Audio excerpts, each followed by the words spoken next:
O Dr. Roberto, o outro coordenador, ele disse também que ia demorar um pouquinho para entrar, porque ele estava um pouco ocupado com as audiências, mas ele já deve chegar também. Ele é o juiz aqui da primeira vara criminal aqui de Campo Grande, então por isso que eu acho que ele vai acabar atrasando um pouco. Enorme a responsabilidade. Uhum.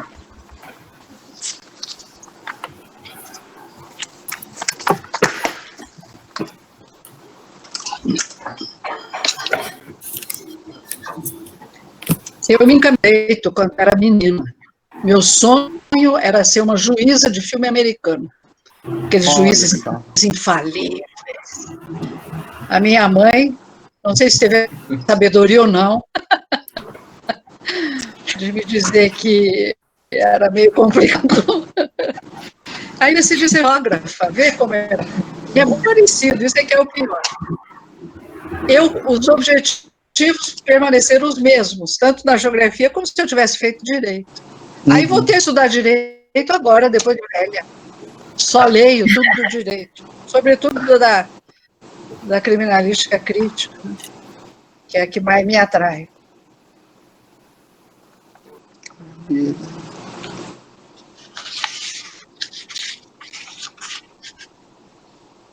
Mais 2 minutinhos, nós já. E como no meu tempo... nós já vamos. Tu fica contando histórias, né?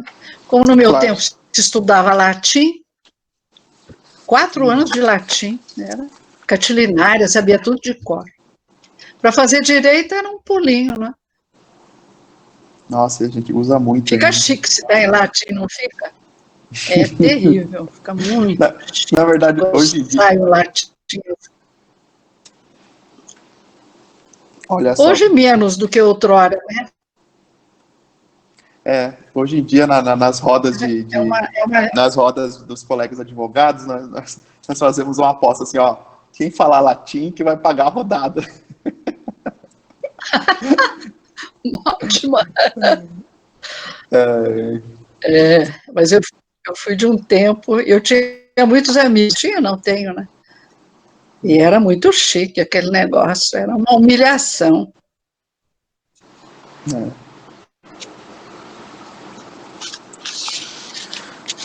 Bom, vamos lá, pessoal, vamos dar início. Pessoal, já são 19h05 já aqui. Boa noite a todos e todas. É uma alegria estar aqui com vocês, mais uma vez. Agora, finalizando o módulo interdisciplinar. Eu espero que todos estejam me ouvindo bem. Hoje nós estamos tendo a honra de receber a professora Maria Adélia.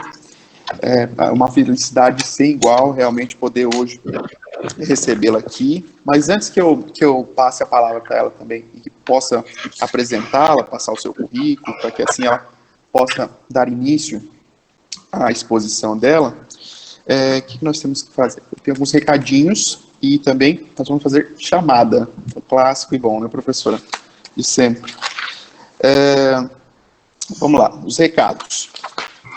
Hoje, como é a última aula do módulo interdisciplinar, e também nós chegamos na metade do nosso curso, nós teremos férias. Depois de hoje, nós teremos 2 semanas de férias, ou seja, dia 28 de julho e 4 de agosto, não teremos aula e retornaremos dia 11 de agosto. Uma coisa importante de se lembrar é que essa aula que vai iniciar o próximo módulo, ela é uma aula de metodologia científica. Então, pessoal, é um dos pontos nevrálgicos realmente aqui do nosso curso.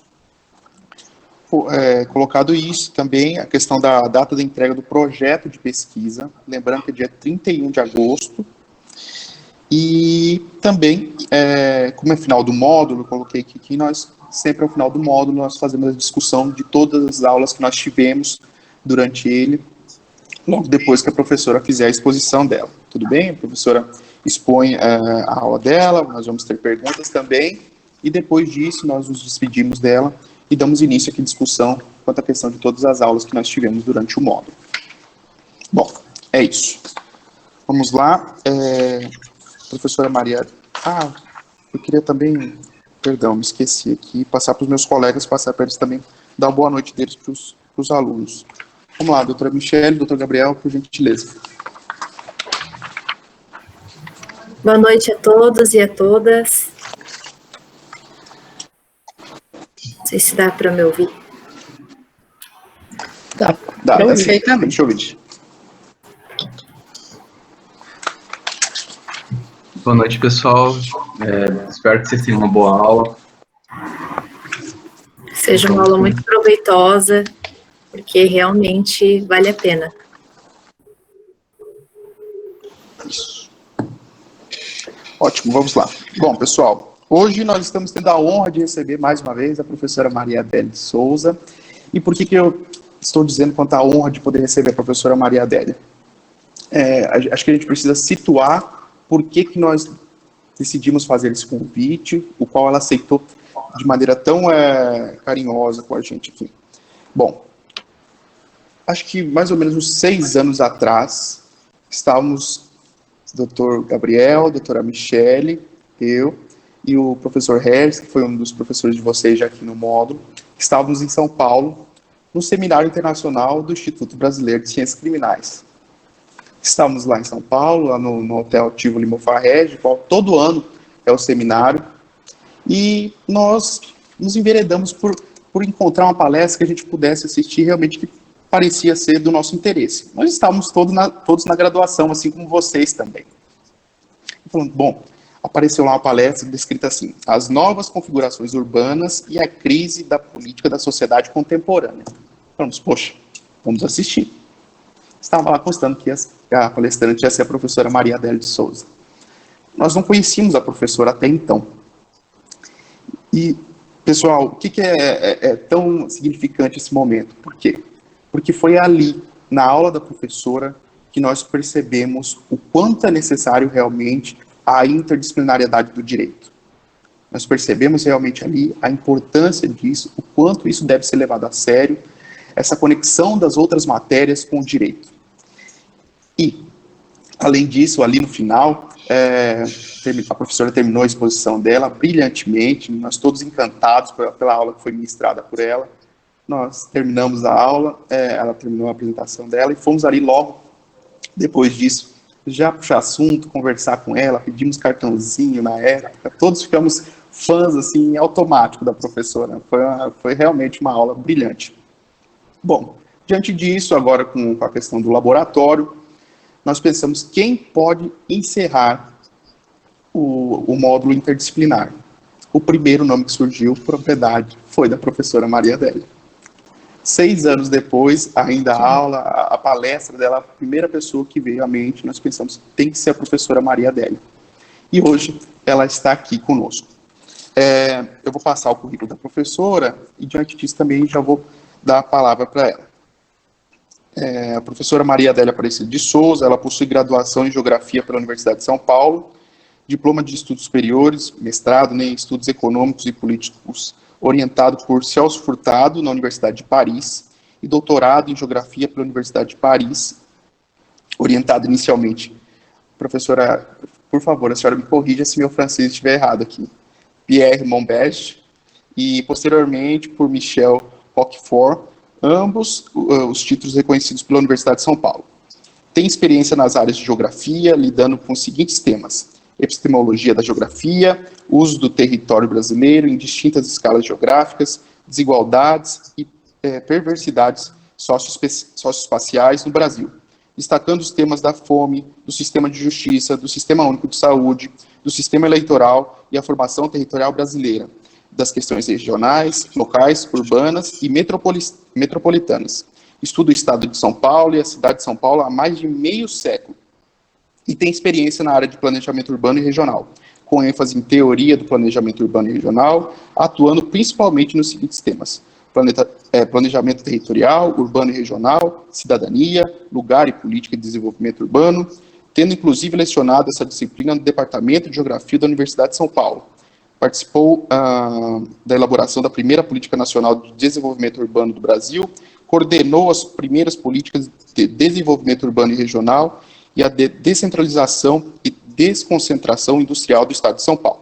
Coordenou a elaboração de planos de governo para a cidade de São Paulo e para o Estado de São Paulo.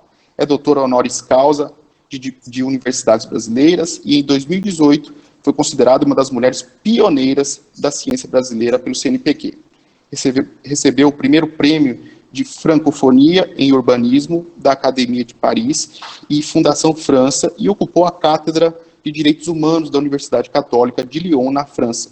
Tem vários livros publicados sobre a questão metropolitana e planejamento urbano. Isso consta no currículo Lattes da professora. Bom, o tema da aula da professora hoje será Territórios do Controle e da Acumulação, o mega aprisionamento como objetivo.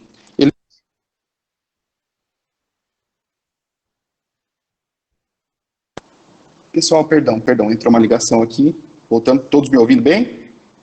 Sim. Tá. Elementos para um diálogo multidisciplinar entre a geografia e a criminologia crítica. Professora, a aula da senhora. Muito obrigada. Vou botar aqui meu celular no modo avião, para não ver como eu sou tecnológica. Boa noite a todas e todas. Muito obrigada, Marx, por ter se lembrado de mim, você e os outros colegas, a doutora Michele, o doutor Gabriel, e certamente o doutor Roberto, que deve estar chegando, como você me disse. É uma alegria muito grande voltar no espaço do IBCCRIM para fazer um diálogo que eu considero, como você também apontou na sua apresentação, muito importante para qualquer disciplina, mas, sobretudo, para o direito, que será uma disciplina de alto comando no século XXI e nos tempos que estão por vir, porque serão tempos de mudança e, portanto, tempos repletos de contradições e questões para resolver, inclusive no domínio do direito, né? Eu estou muito feliz também por poder participar desse módulo interdisciplinar. Eu acho que vocês foram muito criteriosos no sentido de convidar uma colega de uma outra disciplina, e uma disciplina que é tão odiada por todos, porque é mal ensinada no Brasil, que é a geografia, não é? Mas eu espero, depois dessa aula, que os seus alunos, agora meus também, porque quem tem uma aula com o professor, vira aluno eternamente desse professor, né? Portanto, eu os considero todos meus alunos. E, portanto, eu estou muito feliz. A minha lida com o direito está mais próxima à criminologia crítica. E vou tentar explicar por quê. Porque o direito como a geografia, né? A geografia cuida da vida humana na superfície do planeta. E vocês tentam cuidar da convivência da sociedade existindo e dos indivíduos na superfície do planeta. Quer dizer que nós somos bastante ambiciosos com as nossas disciplinas. Bom, esse tema esse título, que não é um título muito bonito da minha aula, Territórios do Controle e da Acumulação, o mega aprisionamento, é uma reflexão que eu venho fazendo com alguns alunos meus, e também muito estimulado pelos meus colegas lá do Instituto Carioca de Criminologia, o professor Nilo Batista, a professora Vera Malaguti, e também alguns colegas de fora, como Loic Vacan, que trabalha nos Estados Unidos, ou o grande jurista, professor Raul Zaffaroni, da Argentina, pessoas de altíssimo nível que me estimularam e me encorajaram a assumir até orientações de doutorado de geógrafos para se enveredarem, como eu costumo dizer, pelo mundo do crime, não é? Então, esse título está na sequência desse processo de conversa e de discussão com esses ilustres colegas, especialmente Verinha e professor Nilo Batista, do Rio de Janeiro.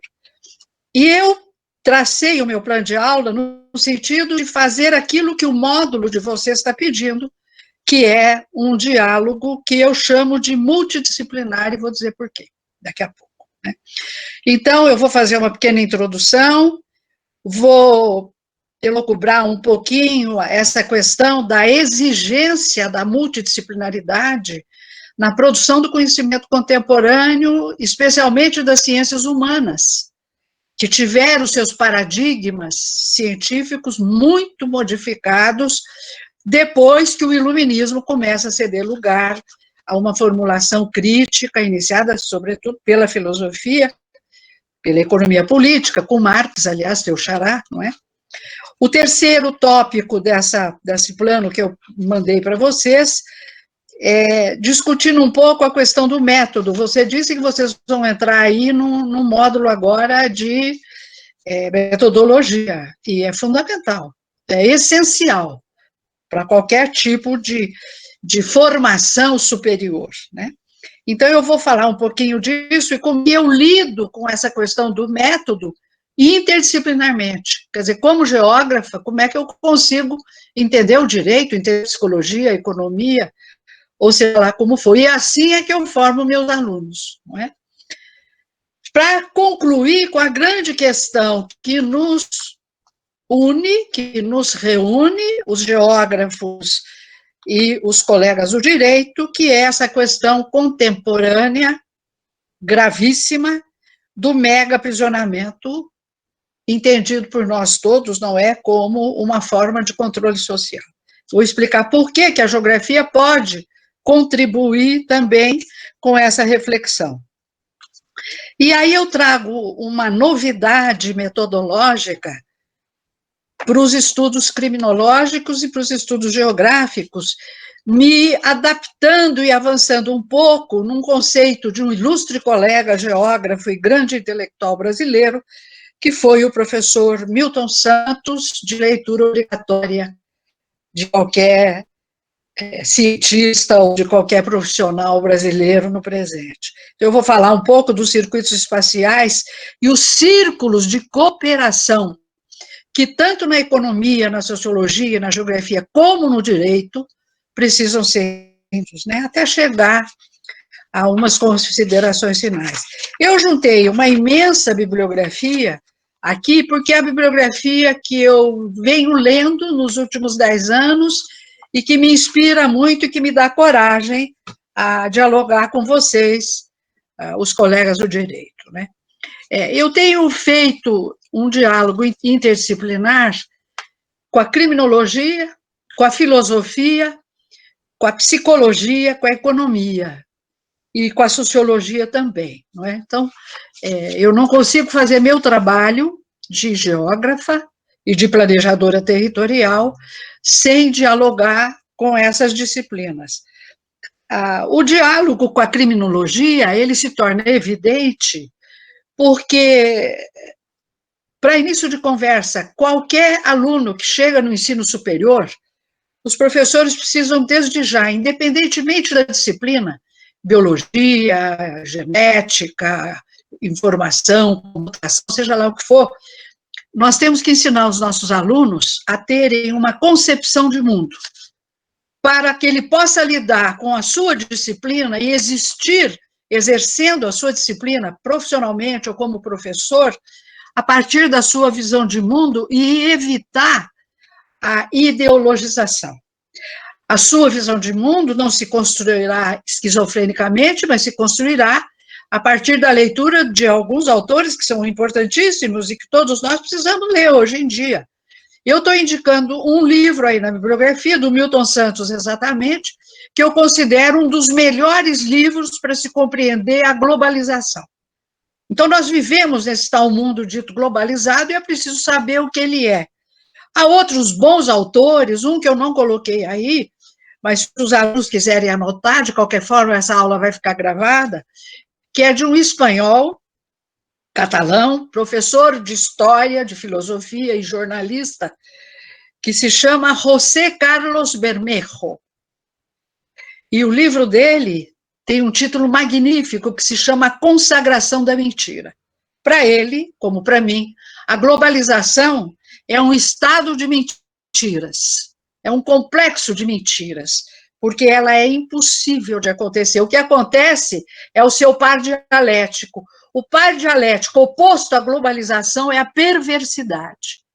À medida em que, no mundo da globalização, a riqueza se torna extremamente seletiva, qualquer dado que você pegar das Nações Unidas, da Forbes, ou sei lá o quê, você vai ver que 1% da população do mundo detém 80% da riqueza. Então, o resto sobrevive. E eu acho que é nessa faixa aí de baixo que nós nos encontramos com o direito, entendido como possibilitador das liberdades, e como instituidor, e como ferramenta decisiva na instituição do Estado de Direito, que no Brasil estamos longe de conhecê-lo, né? E, por outro lado, por cima, há uma perspectiva nova do direito, que é aquela abordagem que vai impulsionar a criminologia crítica para quem lê a história da criminologia crítica. Eu botei também aí um texto que eu acho importante que os estudantes de direito conheçam essa história muito bem, porque a ciência evolui para e passo com as mudanças do mundo e com a Constituição do mundo. Nós temos obrigação de nos atualizarmos. Então, quando vocês constroem um curso com um módulo de interdisciplinaridade, eu estou vendo que vocês estão buscando essa atualização também da ciência do direito, nessa perspectiva de diálogos multidisciplinares, né? Veja o que diz o Zaffaroni, professor Raul Zaffaroni, ilustre jurista argentino, sobre a criminologia, não é? Aspas para o Zaffaroni: as histórias da criminologia são histórias sobre a exclusão, os genocídios, o racismo, todas as discriminações com os seres humanos que tratam de hierarquizar-se, como também todas as respostas com que se pretenderam conter ou deslegitimar todos esses crimes e aberrações. É isso que nós, na geografia, e o Milton Santos vai chamar de perversidade. E é nesse campo das desigualdades e das perversidades que nós estabelecemos nossos diálogos, né? Eu não vou me enveredar por essas questões do direito nem da criminologia, porque não tenho competência, sou apenas leitora, e o direito entra como uma contribuição para o meu trabalho. Mas se você pegar algumas outras disciplinas com as quais nós temos que dialogar para entender o mundo contemporâneo, com a criminologia crítica e com a psicologia criminal, por exemplo, né? Aí tem um debate interessantíssimo no que diz respeito à psicologia criminal, a patologização do infrator e todas essas coisas que qualquer livro que fala sobre a história da criminologia crítica vai tratar, não é?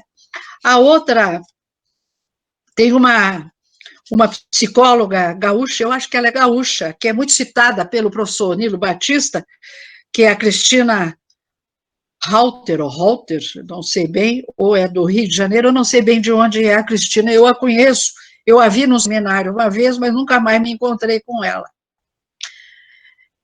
Tentando dizer como todos nós, geógrafos, psicólogos, economistas, sociólogos, quando entramos na perspectiva de discutir a liberdade, o Estado de Direito, os territórios nacionais, a soberania e tudo mais, temos que fazê-lo numa perspectiva crítica e multidisciplinar. Olha o que diz a Cristina em 2003. No contexto brasileiro, a introdução de avaliações sobre personalidade do delinquente a partir de instrumentos técnicos científicos, os tais laudos psiquiátricos, psicológicos, sociais, etc., muitas vezes pela inoperância do próprio sistema, por seu funcionamento discriminatório e ilegítimo, ela está lá concordando com o Zaffaroni, não é? Introduzem apenas novos entravos burocráticos que têm como principal efeito concreto, puro e simples da pena. Não seria inexato dizer que o principal efeito dessas novas tecnologias no contexto brasileiro é o aumento da velha pena de prisão. Aí o Nilo Batista vai citá-la, falando da criminologia e subjetividade, num prefácio que ele faz ao livro da Cristina, dizendo Nilo Batista: este acasalamento entre o saber jurídico e médico, compartilhando processos decisórios de gestões, ao ponto de, em algum momento, a alta hospitalar provir de decisão judicial e o laudo psiquiátrico converter-se em alvará de soltura, é um grande painel que Cristina Halter nos revela e nos explica em seus movimentos sutis ou drásticos. Abro um parênteses e peço desculpas, mas ele é de extrema atualidade e convergência com os pensamentos críticos. É por isso mesmo que nós temos um general como ministro da Saúde Pública no Brasil. Fecho parênteses. Bom, quais são os alicerces que eu trago para a gente poder fazer esse diálogo multidisciplinar de forma rigorosamente científica, né? É um edifício. Um edifício que chama método de pesquisa, que é diferente de metodologia. A metodologia é todo o processo de conhecimento. O método é a estrutura teórico-conceitual que pode colocar uma ideia em pé. Uma ideia é uma teoria, é uma abstração, formulada a priori e que depois, com a pesquisa científica, nós poderemos ou não, se o método for firme, comprovar ou não comprovar algo na realidade concreta tem exatamente o mesmo mérito. A ciência não nasceu só para acertar, ela nasceu também para mostrar desacertos, né? Então, o fundamento do método, ele é absolutamente indispensável, esse curso sobre o método, e aí a gente tem que se enveredar pela filosofia da ciência, pelas grandes escolas de filosofia, os advogados têm que saber que eles navegam muito na hermenêutica, que é uma escola filosófica, e também na analítica, porque o direito positivo, sobretudo, não é lá, todas, até vai ter que chegar, e tu vai ter que chegar, está difícil. As grades das escolas de graduação de direito ainda são ultraconservadoras, ainda permanecem, salvo as honrosas exceções que existem também dos meus colegas das faculdades de direito, mas ainda ensinam o direito positivo, clássico, positivista, e olhe lá se chegou ao neopositivismo, né? Mas eu vou falar aqui da geografia. Como é que eu vou fazer para dialogar com o direito, né? A abrangência das nossas formulações, tanto da ciência do direito, da criminologia, como da geografia, diz respeito à vida humana na superfície do planeta. A nossa, de geógrafo, é como é que se mantém a vida humana na superfície do planeta através daquilo que nós temos obrigação de explicar, que são as paisagens. A produção das paisagens. Eu olho pela janela, ou olho pela janela do avião, ou daqui da minha casa, e eu tenho que saber por que é que aquilo que eu estou vendo da janela é daquele jeito e não de outro jeito. E por que é que as pessoas decidem viver construindo as paisagens que constroem. As cidades densas, verticalizadas e desiguais, como vocês me ouviram falar lá em São Paulo, quando eu fiz aquela intervenção, com periferias imensas, pobres. A cidade de São Paulo tem 12 milhões de habitantes e 4 milhões em pobreza extrema e uns 70 milhões de pobres. Isso é inaceitável num século onde tudo é possível ser produzido e tudo é possível de ser distribuído graças a esta consistência do período histórico em que nós vivemos, que nós chamamos, eu conheço aquele que entrou ali agora. Ele estava lá em São Paulo, um colega que entrou aí agora, meu amigo. Desculpa, mas é bom ver amigos de...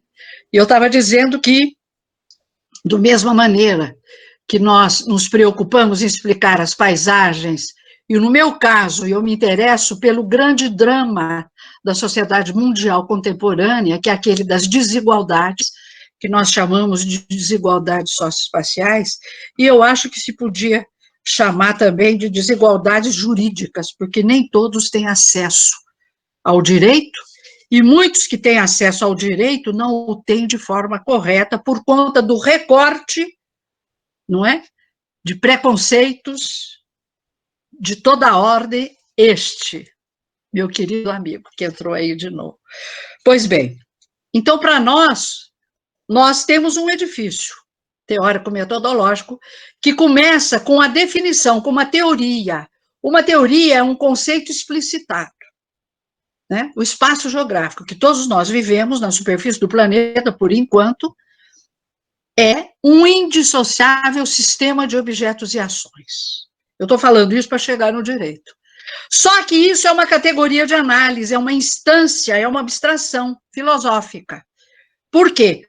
Porque eu estou entendendo que todos que vivem no espaço geográfico assim estão, assim conseguem, graças a essa possibilidade de existência de materialidades e ações, de casas, de rodovias, de parques, de automóveis, etc., que são objetos construídos a partir de ações e de normas, aí nós nos encontramos de novo, para que a humanidade sobreviva dignamente. Pois bem, acontece que a humanidade não vive solta nessa superfície emersa do planeta, ela está socialmente organizada em estados-nações. Cada estado-nação assim o é, porque é gerido por uma Constituição nacional, aprovada pelos congressos nacionais, legitimada pelo voto popular. Aí o direito entra em cheio. Então, para eu discutir a unidade básica de estudo da geografia, que é o território usado, por que nós chamamos de território usado? É o território usado pelos nacionais, por aqueles que nascem naquele território. Aquele território é, para quem nasce lá, o seu abrigo, porque ali ele tem uma norma que lhe dá direitos e obrigações, que é a Constituição. Percebe o diálogo? Então, o território usado, o território abrigo, o território nacional, é uma interface importantíssima de discussão entre a geografia e o direito. Na perspectiva que eu trabalho, para discutirmos as desigualdades, discutirmos as normas, a eficiência das normas produzida pelo direito, imagine no direito urbano. O que é que isso não dá como samba, não é? Então, quando chega no território abrigo, território nacional, ele só chega, o espaço geográfico, como história. Aquela categoria abstrata de análise se historiciza através do uso do território. E o que é o uso do território? É um direito inalienável da existência. Vocês também arbitram, tanto é que quando a gente nasce, a gente tem que ir no cartório, que depois é que vocês vão usar isso pela vida toda, para nos atender, nos condenar ou nos salvar. Saiu da barriga da mãe, você passa a ter o direito de usar o seu território, que não é mais aquele da sua mãe, quando tinha você dentro da barriga. Isso é um direito existencial.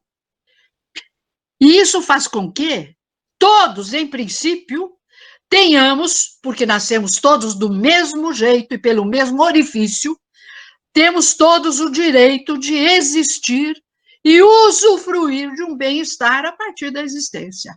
Isso é uma complicação imensa que eu estou aqui simplificando, apenas para poder dialogar com vocês. Então, o território usado é o território de todos nós.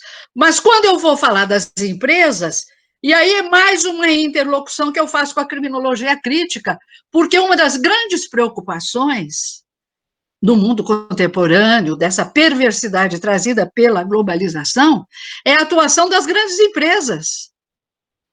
E tudo o que delas advém quando elas decidem caminhar por caminhos obscuros, como é o caso brasileiro, de apropriação e de uso do nosso território, por exemplo, pelo agronegócio malandro, pelo agronegócio doentio, pelo agronegócio que não traz benefício, derrubando mata, problemas que o Brasil está vivendo hoje, que o direito entra em cheio, e a geografia também, e a ecologia também.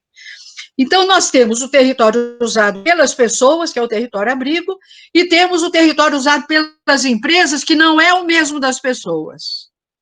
O território das empresas é um território que busca a maximação dos lucros, da produção, e tem que buscar.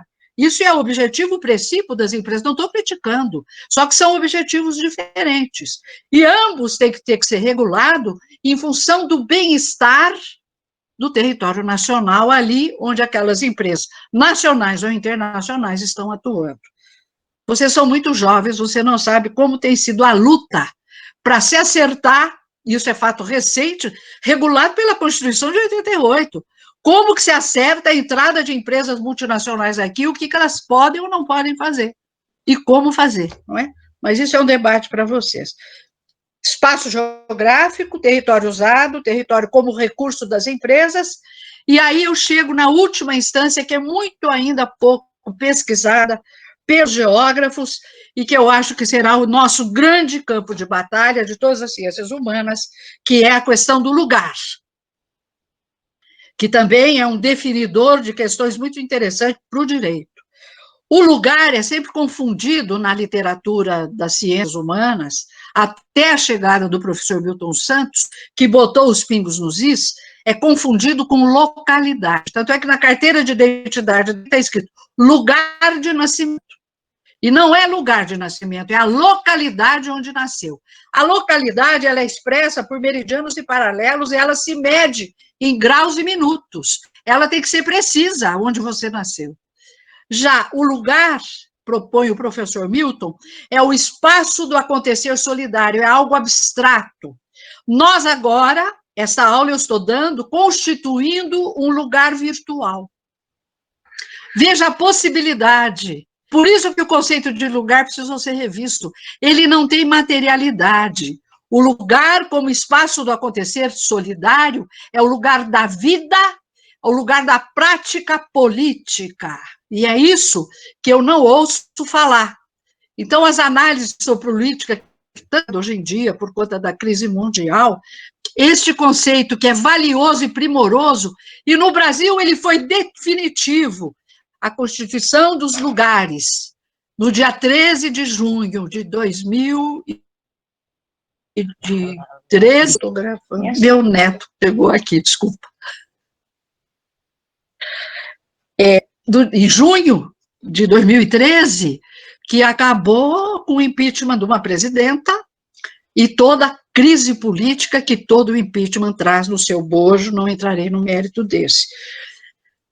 O que foi aquilo? Foi uma mega constituição de lugares no espaço público, em praça pública, com um objetivo político, e que os geógrafos estavam lendo que aquilo seria uma coisa a ser explorada de outra forma, e que não foi, e aí todos parece que foram surpreendidos com o impeachment da presidenta. Bom, para entrar na geografia propriamente dita, que é o meu quadrado, eu preciso introduzir a questão do direito ao uso do território. Aí é direito a palavra da disciplina direito e direito como uma questão existencial.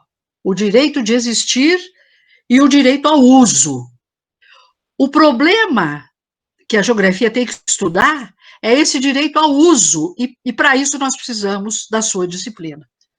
O direito ao uso do território pela habitação, o direito ao abrigo, o direito ao uso do território pelo trabalho, o direito a ter trabalho, o direito a ter lazer, o direito a ter educação, porque todos esses direitos terminam lá na ponta em objetos e ações. Terminam na escola, terminam no hospital, terminam na estrada, terminam, ainda que virtualmente eu estou aqui em minha casa e vocês, cada um de vocês deve estar nas suas casas, se é que tem o direito de tê-la. Tê-la é usá-la e, se possível, possuí-la. Então, são questões de muita interface entre essas nossas duas disciplinas. A geografia não cuida do espaço domiciliar. Esse espaço domiciliar é que se chama ambiente, está lá na fenomenologia. É um equívoco chamar aquilo que não é domiciliar, que permite a intersubjetividade, a convivência ao mesmo tempo e no mesmo lugar das pessoas, isso se dá num ambiente.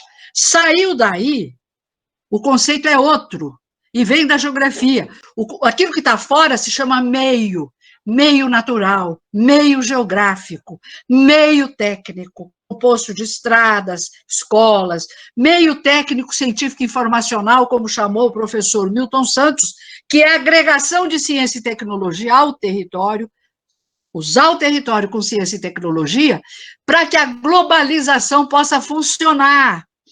E a globalização funcionando e possibilitando a criação do meio técnico, científico e informacional, ela faz das sociedades globalizadas sociedades altamente seletivas, territorial e socialmente. E é aí que nasce um conceito que nós vamos ter que lidar no futuro juntos, que é o tal conceito das desigualdades socioespaciais. Eu não sei se estou sendo clara, porque isso para mim fica muito mais fácil mostrar exibindo mapas. Eu tenho um monte de cartografia, sou conhecida como a rainha dos mapas, mas não dá numa aula virtual, a não ser que soubéssemos fazer umas mágicas aí de colocar a figura, eu não consigo, e faria uma atrapalhada enorme, não é? Para conseguir viabilizar. Com isso, eu terminei o ponto 3 da minha fala e vou entrar no ponto 4 da minha fala. Quer dizer, a grande produção das desigualdades socioespaciais, geograficamente constatáveis pela ciência do direito, pela criminologia, esse campo da desigualdade que se produz deliberadamente, não é obra de Deus. A globalização é um desenho de sociedade desejada e formulada, sobretudo dentro das universidades, porque é dentro das universidades que emerge o conhecimento.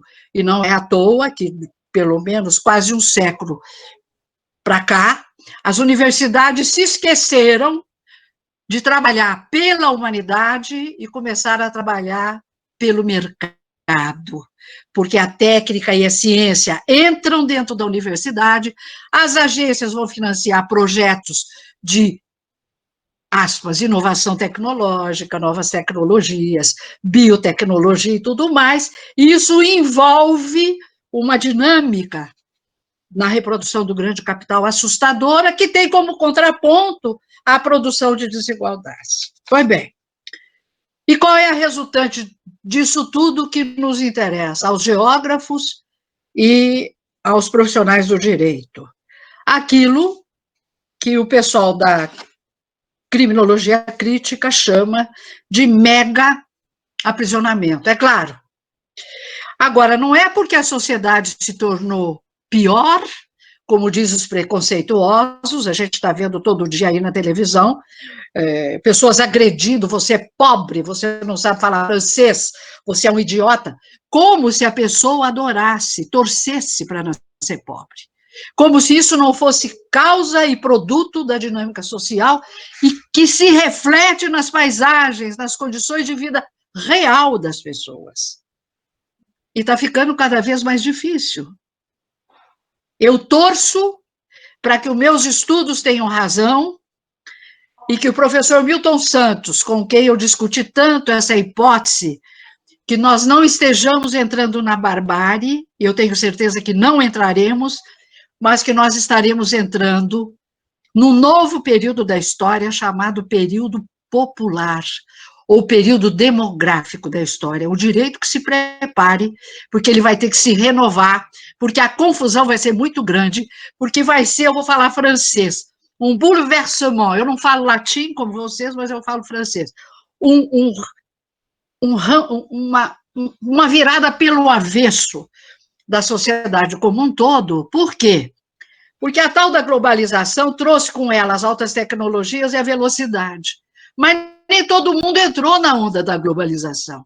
A maioria não entrou, aquilo que o Milton chama de homens pobres e lentos. Não entraram na volúpia e no golpe da globalização.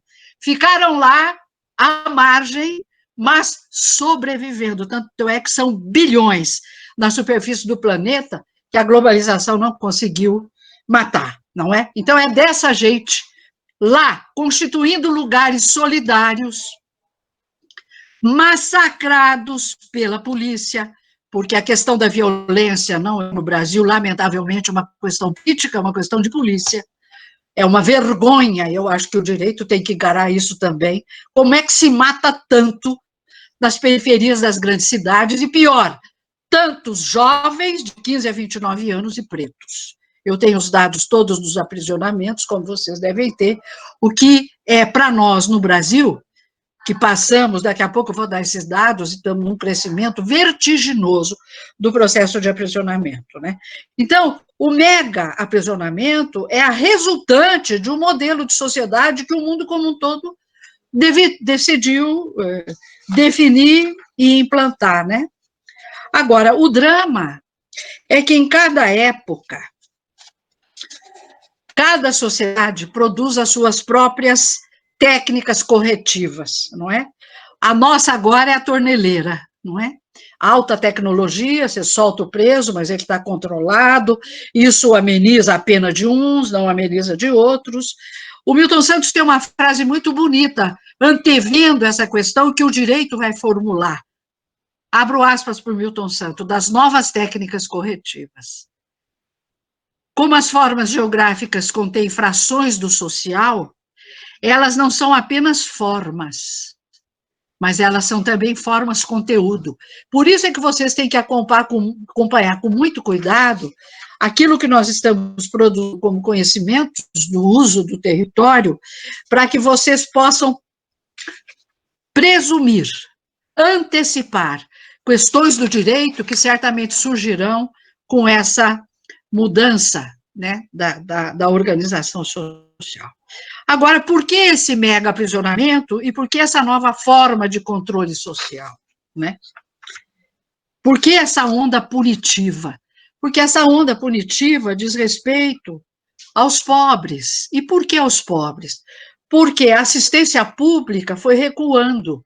Até hoje, as pessoas têm a indecência de falar na produção do Estado mínimo, como se o capitalismo tivesse feito um bem danado, como ele pretendia, aliás, nas suas origens, mas não deu certo.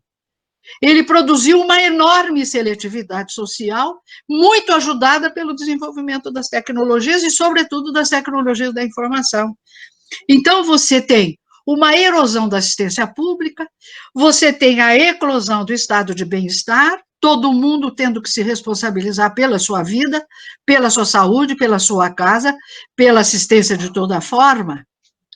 E é nessa omissão do Estado que outros sujeitos sociais ocupam os espaços do pobre. No Brasil, hoje, nós estamos debatendo a questão das milícias. E eu vou voltar às milícias quando, na penúltima fala, que eu já estou chegando, que eu acho que o horário já está quase, não é? Que é a questão do uso do território pelos sujeitos sociais. O Estado sai, não fica nada no seu lugar, porque o capitalismo não produziu nada de interessante, e nem o neoliberalismo conseguiu resolver as questões do mundo, o mundo todo está rediscutindo o neoliberalismo, e o que acontece?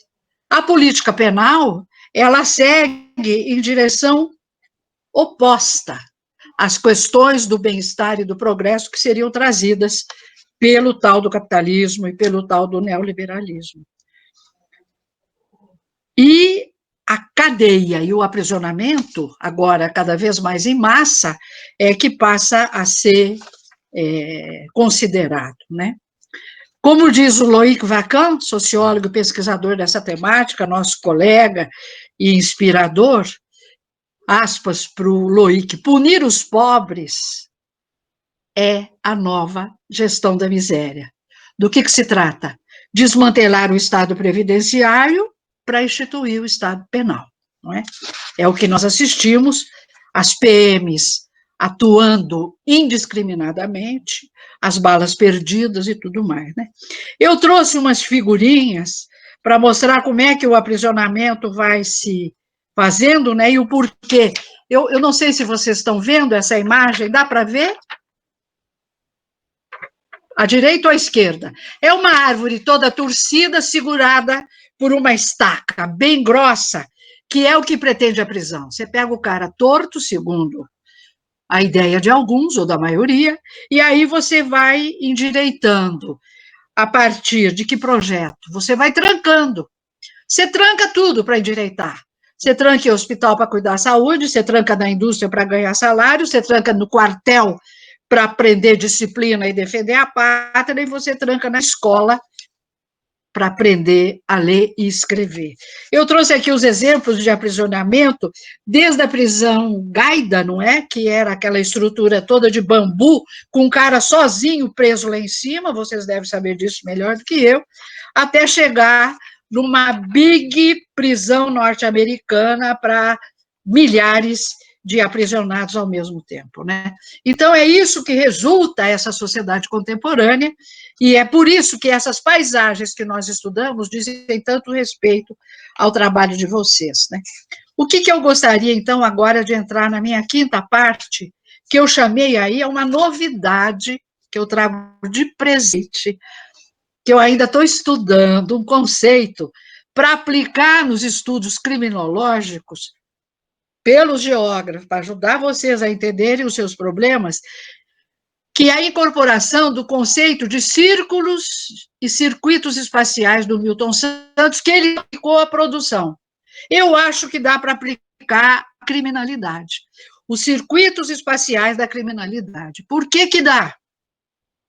Eu vou tentar, então, procurar mostrar, antes só relembrando vocês de como é que anda, não é, a população prisional brasileira, o mega aprisionamento. Eu trouxe alguns dados, mas que não vou perder tempo com eles, isso está nos sites, mas o que eu gostaria de mostrar, para exemplificar o caso dos circuitos espaciais, são os mapas que eu construí do estado de São Paulo, para mostrar como esses circuitos de cooperação facilitam o aumento da criminalidade, porque, em paralelo a eles, há uma produção fantástica de lucros e ganhos. Vide, na Bolsa Nasdaq americana, o crescimento das ações das empresas que cuidam de aprisionamento, seja de produzir quentinha, produzir tornozeleira, uniforme, comida, cadeias, prisões, cidades prisionais e tudo mais. Cada uma dessas coisas se juntando constitui os circuitos de produção da criminalidade, porque há interesses econômicos e financeiros em torno do crime, seja legalmente, seja ilegalmente. Ilegalmente, quem produz é a milícia, com suas articulações no setor público, na política, como temos o caso empírico do Brasil, que está sendo desvendado hoje em dia, que você pega um miliciano, ou seus asseclas, ou seus subordinados, ou seus líderes, que se tornam deputados, senadores e outros cargos até mais importantes. E qual é o circuito da milícia? Se apodera de um território que foi desocupado pela assistência pública, presta serviços públicos, constitui redes, cobra taxa, cobra imposto, taxa de segurança e tudo mais, e descobrimos recentemente que também se dedica à especulação imobiliária e à construção civil.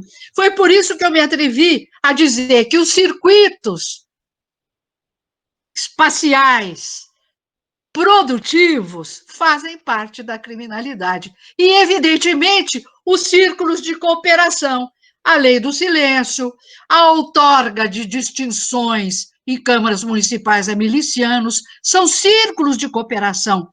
Nada disso nada do que seja simbólico, e os meus colegas da semiótica, que é outra disciplina que a gente precisa ainda trazer mais para esse nosso diálogo interdisciplinar, poderia nos ensinar, não é, assustadoramente. Mas eu vou terminando aqui para minhas considerações finais. Está na hora, Max? Ou ainda tenho quanto tempo? Eu comecei, acho que tenho 5 minutos. Professora, a senhora tem 20 a 30 minutos aí, se você quiser falar. Ah, ainda tenho? Não, então pronto.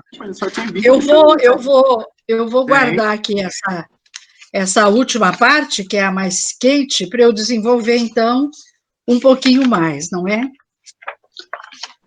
Considerando esse arcabouço que eu tentei dar de forma multidisciplinar, olha, eu vou fazer aqui um parênteses.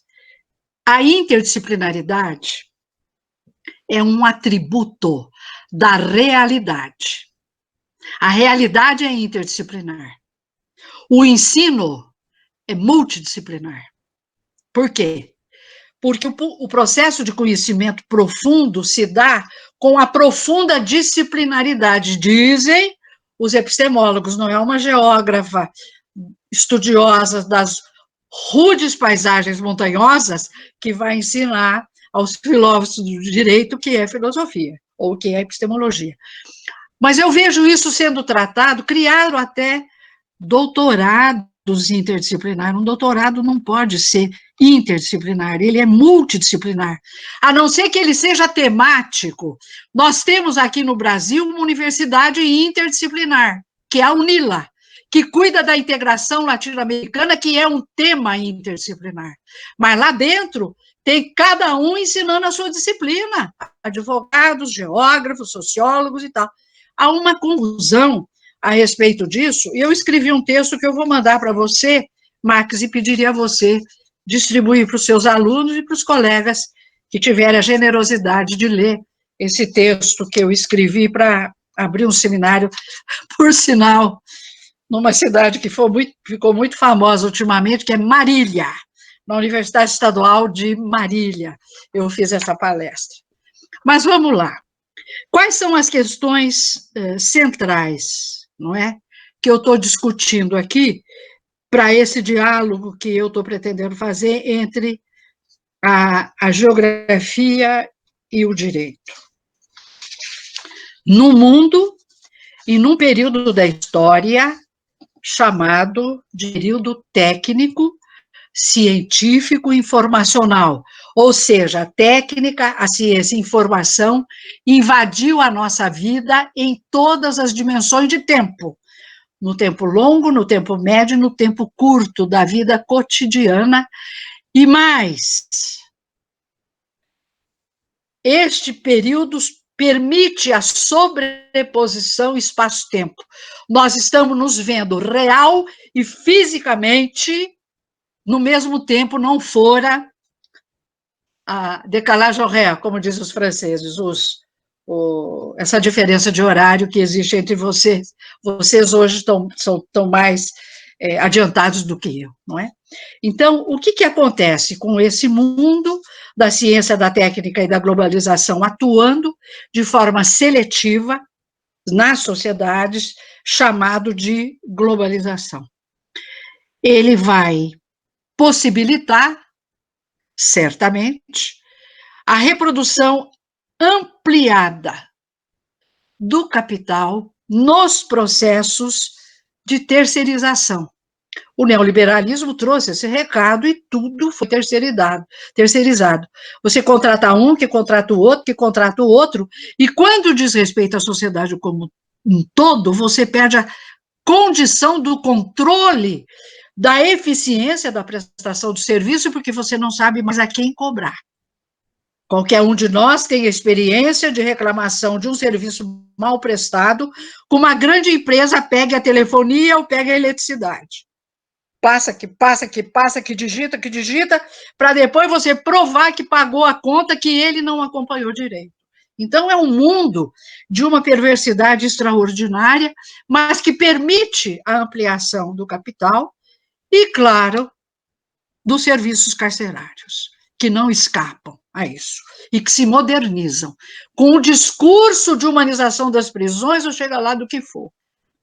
Agora, o que eu acho que a universidade precisaria fazer é montar um grupo forte de autocrítica dos serviços que nós estamos prestando ao mega-aprisionamento. Os urbanistas, não cuidando de fazer cidades mais humanas, não vigiando a Câmara de Vereadores e nas leis que aprovam escandalosamente, facilitando crimes urbanísticos e ambientais, os psicólogos se conformando em dar laudos psicológicos para presos com sentido perverso de modificação e aumento de prisão e nem sempre de soltura. Eu acho que esse mundo em mudança, ele está exigindo de nós uma profunda crítica objetiva do conhecimento que estamos produzindo e uma autocrítica profunda sobre o nosso labor, se as aulas que estamos dando, nós estamos focando o presente e o futuro, ou se nós ainda estamos no século XX ou no século XIX ensinando direito, ou ensinando geografia, ou ensinando sociologia. O Weber ainda dirige os cursos de sociologia. O Weber. Tudo bem que há coisas importantes, mas o tanto de novidade que tem, inclusive para superar Marx, está aí. E eu sinto que o século XX, até a sua metade, nos ofereceu grandes intelectuais, depois foi desaparecendo, porque o processo de mudança do mundo, do qual a minha geração não é, mas a de vocês é de um processo em mudança, em que nada está firme. Está tudo, e é preciso ter consciência disso, para que a gente possa enfrentar os problemas que advêm deste tempo de muda e do que virá depois, que é a grande surpresa, mas que nós já precisamos começar a estudar, não é? Nesse processo que diz respeito ao direito, eu estou dando alguns exemplos que nós precisamos estudar. A terceirização do serviço carcerário, o que é isso? O que acontece quando isso se dá? Que tipo de processos isso gera dentro da prisão, na sociedade como um todo e na relação da sociedade com o aprisionamento, que são as famílias dos presos. Outro tema que eu vejo aí muito citado em algumas coisas que eu ando lendo, que é a acumulação da indústria farmacêutica para vender produtos na prisão e nas escolas. Ah, professor, isso não é importante. É sim. É porque a gente não está estudando muito isso, mas e é imenso. Escolas públicas e privadas oferecendo calmante para a criança dormir e não dar trabalho. Há textos escritos sobre isso, eu não estou inventando. Isso envolve crime. E são questões que a gente está tão acostumado a ter um determinado tipo de crime para cuidar, que eu não sei se as pessoas ligadas à criminologia, e não apenas à psicologia, onde isso já está sendo levantado, ou à sociologia, alguns setores da política, mas essas coisas precisam ser compartilhadas multidisciplinarmente, porque há características e há pesquisadores de vanguarda, e os pesquisadores de vanguarda não podem ser torrados, como vem sendo feito nos grupos de pesquisa. As vanguardas não podem ser torradas no processo de conhecimento, né? Enfim, mas qual é, então, o problema a ser enfrentado por nós, né? Que estamos aqui vivos e ensinando. Eu já estou partindo, né? Aos 80 anos, estou bem, não estou, mas já estou com a passagem comprada, não é? Qual é o problema que nós temos que enfrentar? Há um problema técnico a ser decidido. Qual é o problema técnico? Mais presídios, mais prisões, mais tecnologias do aprisionamento, mais armas. Isso está na ordem do dia da sociedade brasileira hoje, eu não estou inventando.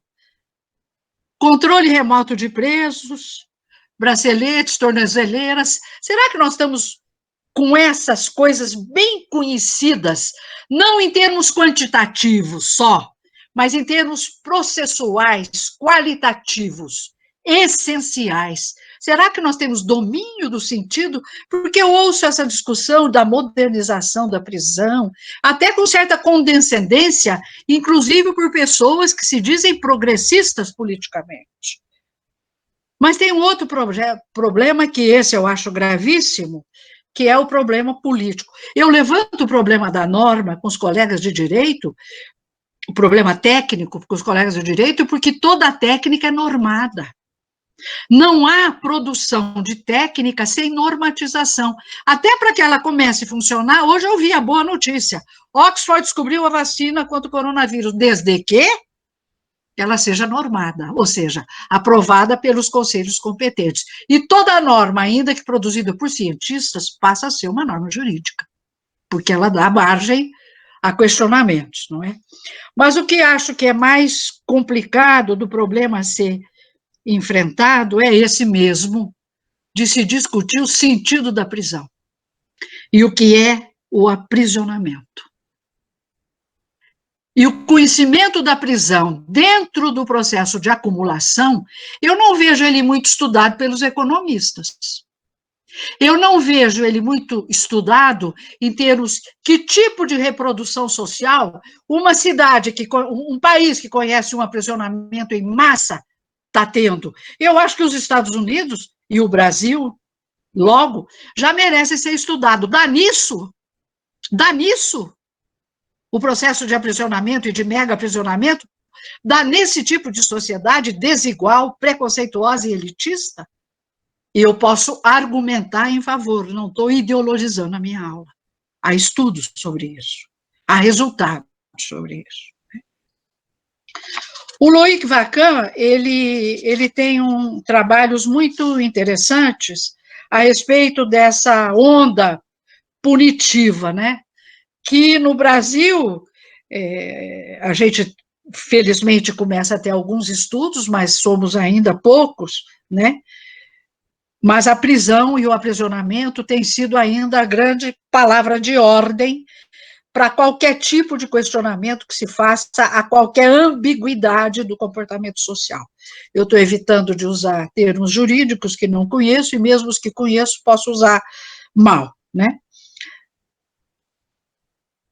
Tanto é que defendem a pobreza, o aprisionamento, porque acham que os presos são pobres vagabundos que estão sendo mantidos pela sociedade como um todo. Canso de ouvir sobre isso em alguns lugares, e não frequento mais lugares, não, que frequento, né? E as pessoas mesmo, outro dia, a esposa do governador de São Paulo, conversando com sua amiguinha nos salões do palácio, dizia exatamente isso. Esse povo da rua fica na rua porque não quer trabalhar, não quer se submeter à norma de um asilo ou de um confinamento. Absolutamente fora do real. Mas esse é o tipo de problema que nós vamos ter cada vez mais, porque é uma sociedade que, se não aprender a convivência no diverso, a tolerância à diversidade do outro, que tem direito de ser diferente do que eu, e isso vai começar a eclodir. Veja a quantidade de visibilidade que coisas que até bem pouco tempo eram problemas sociais e que hoje a sociedade aceita, meio olhando de lado, mas a misoginia espero que venha cada vez mais a diminuir graças à bravura da luta dos LGBTs, a luta das mulheres e tudo mais, né? Pois bem, para concluir essa minha elucubração complexa, porque falar multidisciplinarmente não é fácil, e sem mapa pior ainda, né?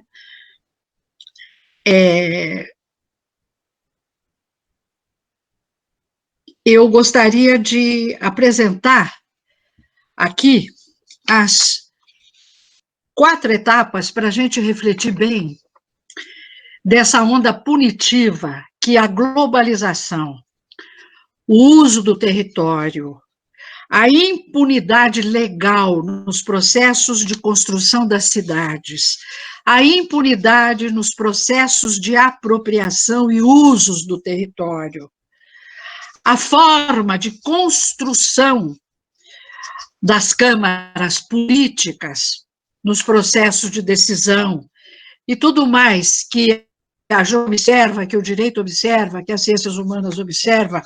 O Loïc Wacam, ele resume muito bem essa onda que começa a aparecer como enfrentamento a essa nova realidade. Ele vai nos dizer em 4 etapas, né? A primeira etapa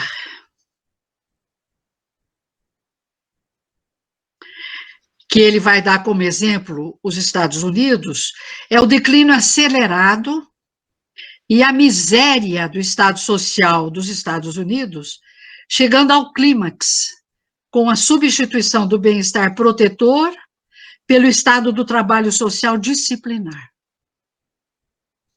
A segunda etapa, proposta pelo Loïc Wacam, o exame das modalidades do crescimento e da extensão do Estado penal, e constata que o advento de um governo carcerário forte foi determinado não pela elevação da criminalidade, mas sim pela reação de classe e racial dos avanços sociais nos anos 60.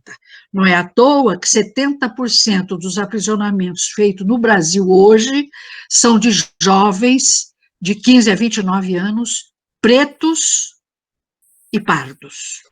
É isso que está dizendo o Loic Wacam. A terceira etapa dessa onda punitiva, dimensão cada vez maior da penalidade como veículo para a representação simbólica das fronteiras e explica as razões pelas quais o ativismo penal dos Estados Unidos foi dirigido para dois alvos privilegiados: o subproletariado negro, como aqui no Brasil, encerrado no gueto, aqui nas periferias das grandes cidades,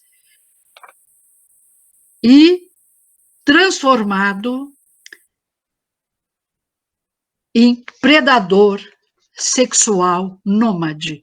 A cada hora, aqui e lá, nós temos um caso desses. Anteontem, a TV Record fez uma notícia trágica a respeito de um evento nesse sentido. E a quarta etapa do Loic, na minha leitura, acompanha a política de insegurança social na Europa Ocidental para oferecer uma crítica acadêmica aos mitos acadêmicos da razão dominante, sempre baseado na lei e na ordem, para escapar da armadilha política punitiva quando uma caracterização da forma e das missões distintas do Estado neoliberal. Quer dizer, eu tentou uma maneira de não parecer com a evolução da sociedade americana, mas caiu exatamente no mesmo dilema e está lá de crise em crise. Os jovens viram todas as manifestações do Gilets jaunes e tudo mais que está acontecendo na França, na Alemanha, na Espanha, e essa onda de transformação que, felizmente e forçosamente, o mundo vai conhecer. Então, para concluir, e o que faz os governos, né? Com toda essa dramaticidade, com todas essas questões visíveis a olho nu, e por nós geógrafos visíveis nas paisagens, tropeçando na população de rua, população drogada na Cracolândia, em São Paulo, visitando as periferias pobres, as crianças brincando com ratos pelo rabo, em cima da favela da Fumaça, lá no Grajaú, na zona sul de São Paulo, que eu convido vocês a ir conhecer. Apesar de tudo isso, a sociedade parece que está anestesiada, e o governo também. O governo não cuida dos verdadeiros problemas da população, e diante dos conflitos sociais, o que ele faz? Ele mobiliza um enorme aparato de informação e mídia para dizer e fazer a cabeça das pessoas que há sempre um problema que não foi causado por ele a se enfrentar, e é um modo que o governo tem encontrado para enfrentar essa crise brutal que não começou hoje, é mais polícia e não mais política, tentando denegrir a política como se faz hoje no Brasil. Tem que se denegrir os políticos e os maus políticos e não a política. Criticar as instituições que nos representam e que praticam a política. Vide, na área de vocês, a agressão que sofre o Supremo Tribunal Federal. Eu não falo aqui nem da minha ordem, que foi a fundação do IBGE, decretada pela ditadura militar de 1964, numa instituição sem nenhuma importância, a não ser aquela de fazer estudos de interesse econômico, de interesse do governo e de interesse das empresas. O conhecimento do território, o que acontece no território, as agruras do povo brasileiro vivendo o território nacional, o IBGE foi proibido de continuar a produzir, porque nele estaríamos todos nós, profissionais das ciências humanas, contribuindo para o conhecimento do uso do território brasileiro, e isso ficou estancado. O Departamento de Geografia do IBGE, que era o maior departamento antes do golpe militar, hoje deve estar reduzido a um número ínfimo de pessoas. E eu vou terminar essa fala fazendo uma citação, para variar, de meu grande companheiro de lutas e lidas, o grande geógrafo Milton Santos. E eu ofereço a vocês essa frase tão importante do Milton para reflexão permanente no curso de licenciatura, porque vocês estão preparando jovens advogados. Abro aspas para o Milton Santos. A nação pode apodrecer, mas a discussão é a segurança pública na nação podre, mas não é a civilização. É o que está acontecendo com o Brasil. A nação brasileira está na beira do buraco, do abismo, e cria-se o Ministério da Segurança Pública ao invés de se criar o Ministério dos Estudos Civilizatórios, porque aqui nós temos desde populações primitivas que estão morrendo para dedéu hoje e agora no nosso país, e nós temos cadinhos de níveis sociais dos mais avançados do planeta que precisam aprender a coexistir. Então, nós precisamos, sim, começar a discutir qual é o nosso modo civilizatório. Continuará a ser o europeu ou o norte-americano, com a influência consumista que teve? E isso está traduzido nas leis. Isso não é uma questão de filosofia, de sociologia, de política, é também uma questão do direito. Enquanto o debate não voltar a ser centrado no modelo de civilização, a discussão será pobre, insuficiente e enganosa. Eu agradeço muito o convite que vocês me fizeram e termino por aqui a minha aula apressada, mas foi o que eu consegui organizar em meio a um turbilhão de um livro que estou fechando essa semana para lançar em agosto, para com ele entrar no debate eleitoral das grandes metrópoles. Muito obrigada, Marx, muito obrigada, Michele, muito obrigada, Gabriel e Roberto, que está aí por trás nos assistindo. Sejam muito felizes, viu? E não desistam do Brasil. Não, em nenhum momento. Muitíssimo obrigado pela apresentação da senhora, pela aula da senhora. Eu não tenho dúvida que o convite feito para a senhora para que pudesse encerrar o módulo interdisciplinar não caberia a outra pessoa, realmente teria que ser a senhora, professora, principalmente diante do brilhantismo da exposição da senhora. É uma honra para todos nós podermos ter uma aula dessa, uma das maiores cientistas do país. Pessoal, vamos lá, vamos fazer pergunta para a professora, alguns questionamentos, quem alguém tiver. Por gentileza, quem quiser abrir o microfone. Uma crítica, adoro crítica. Abram o microfone, ou se não, manifestem aí pelo chat, por gentileza. Estou às ordens.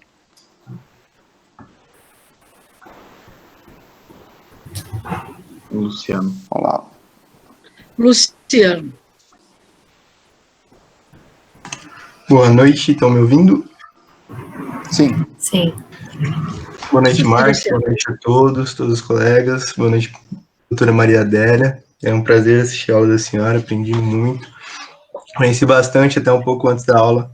Dei uma pesquisada sobre a senhora, encontrei um material incrível uma tese de doutorado que foi orientada pela senhora, do Dr. James Humberto, e acho que tem tudo a ver com o que eu quero pesquisar, e queria falar um pouquinho sobre isso. Eu encontrei nesse material a senhora expondo a prisão como algo dinâmico, é uma coisa estática, ela muda de alvo toda hora. E nesse viés eu queria perguntar um pouquinho para a senhora, como a geografia pode fazer a gente entender essa seletividade policial que a senhora citou também, a seletividade penal, que a gente já está cansado de falar, essas desigualdades socioespaciais, como elas interferem em como a polícia age, como o nosso sistema penal julga, Eu queria entender, a senhora acho que fez um estudo mais detalhado em São Paulo, o que a senhora tem a dizer sobre isso? Como é que a geografia explica, em determinados lugares, o Estado agir de uma maneira, e em outros lugares, o Estado agir de outra? Pois é. O Estado age impulsionado pela política, né?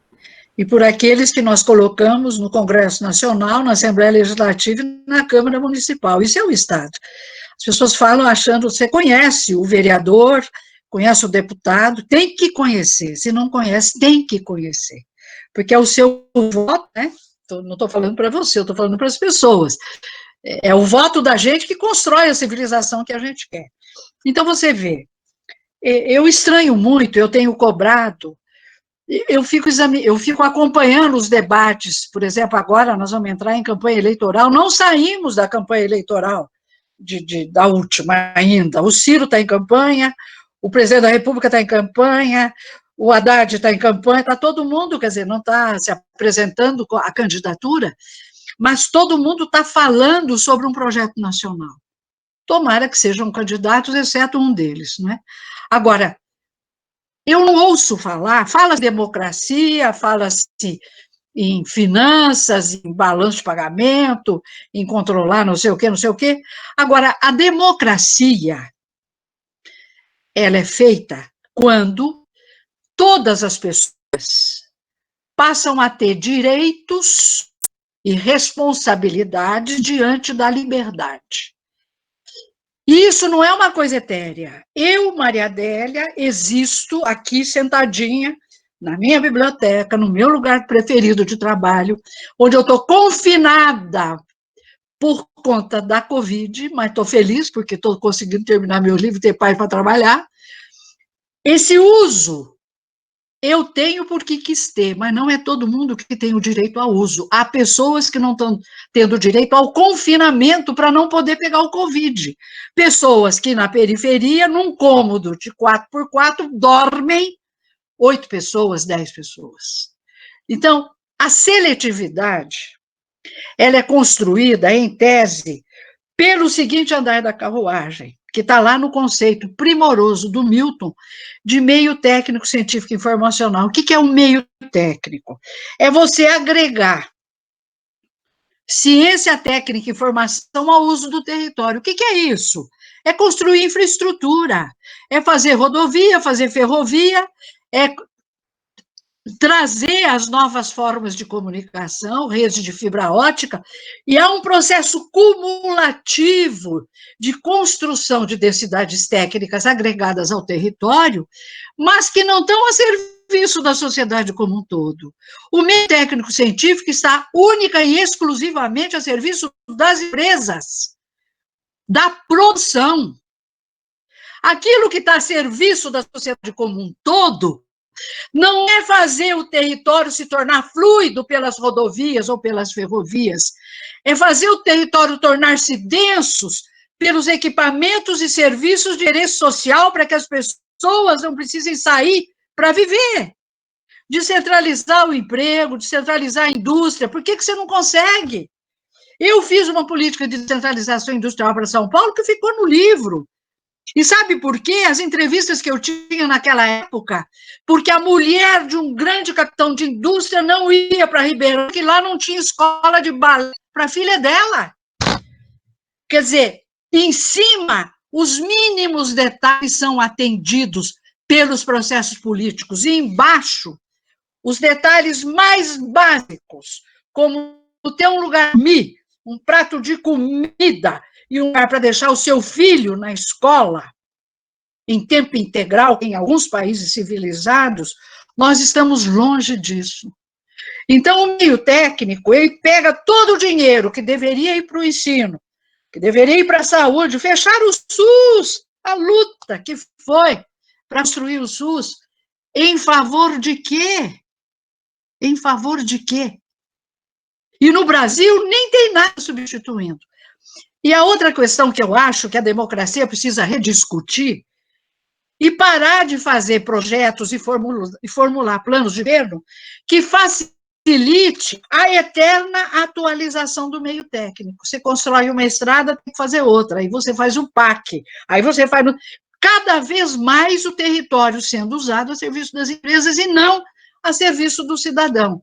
Acontece que, para o Estado estar a serviço do cidadão, ele tem que estar descentralizado. E nós temos uma mega possibilidade de descentralização, que é a Constituição da Federação a partir do município, que é uma unidade democrática de Constituição da Federação.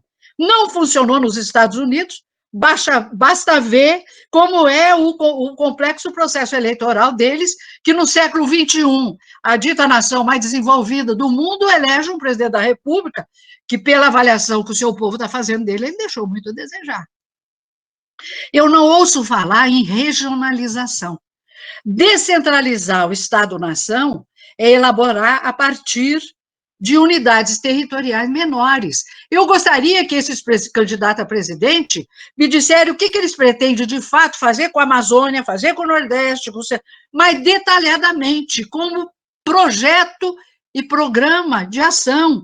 As grandes discussões sobre equilíbrio econômico, atuação pontual aqui ou acolá, isso não constitui uma civilização nova, nenhuma forma nova de governo.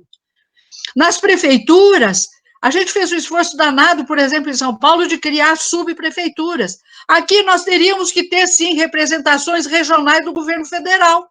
Como é que o cara de Brasília está sabendo o que é que está acontecendo lá no interior do Igarapé, se ele não tiver alguém lá que represente? Vocês têm que criar, gente, vocês que são advogados, vocês têm que trabalhar no direito constitucional, no direito público, e criar uma forma de direito administrativo que seja democrática. Nós não conseguimos criar o poder metropolitano, o Eros Grau não nos ajudou, o Eros era nosso consultor, estou falando dele, que é um advogado conhecido de todo mundo e amigo de todo mundo. O Alaor Café, outro exemplo.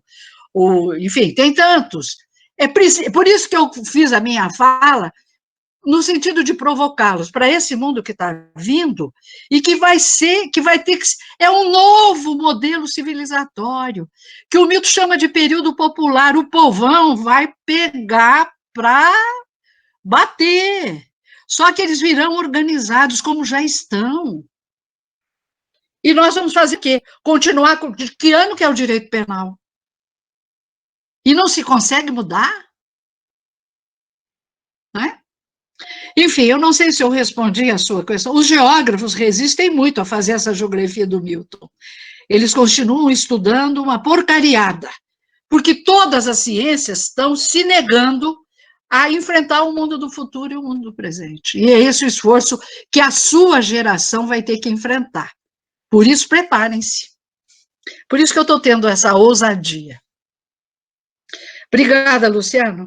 Não sei se te respondi. Respondeu sim, eu que agradeço. Vamos lá, a Lorena havia dito que queria perguntar, depois tem uma pergunta do Douglas, que ele escreveu aqui no chat.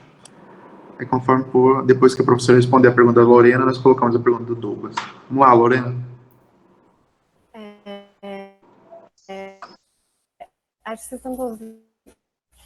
Não ouço. Me ouvir e me ver? Eu não estou ouvindo, não. Muito baixinho. A não ser que você fale baixo. Muito baixo? Não. Agora Melhorou. Obrigada. Melhorou? Eu vou tentar segurar assim. Obrigada. Bom, boa noite a todas e a todos.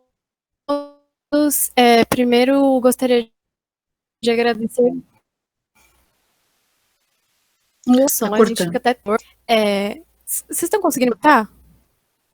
Está cortando a sua fala, muito.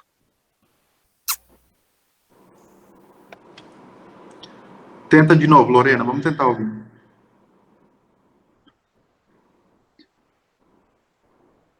Lorena, está ouvindo a gente? Estou ouvindo vocês, mas estão conseguindo me ouvir? Agora a gente está te ouvindo. Eu estou ouvindo, não estou ouvindo, mas estou ouvindo melhor. Vou deixar o vídeo desligado, que eu acho que ajuda. Primeiro, Fica gostaria melhor. de agradecer a professora, porque a aula foi realmente brilhante. a gente fica até tonto com tantas informações, assim, e isso é muito bom, essa provocação, é muito enriquecedor. Enfim, eu sou uma estudiosa, estou no começo, me fizeram pensar em muitas coisas, a gente poderia conversar aqui, mas uma coisa que veio à minha cabeça foi essa política de exclusão, muito feita pelo Trump em 2016, foi o que elegeu ele, né, falando sobre muros, sobre dividir a população dessa forma, enfim, como é que funciona, né, a quem isso serve, geografia e ao mesmo tempo o que elege é essa institucionalização do medo, né, que se dá depois com o recrudescimento do sistema penal a cada dia, e, ao mesmo tempo, essa política de exclusão, né, essa política que se diz contra a imigração, que não aceita. Se a professora conseguir falar um pouco sobre isso, acho que seria bem legal.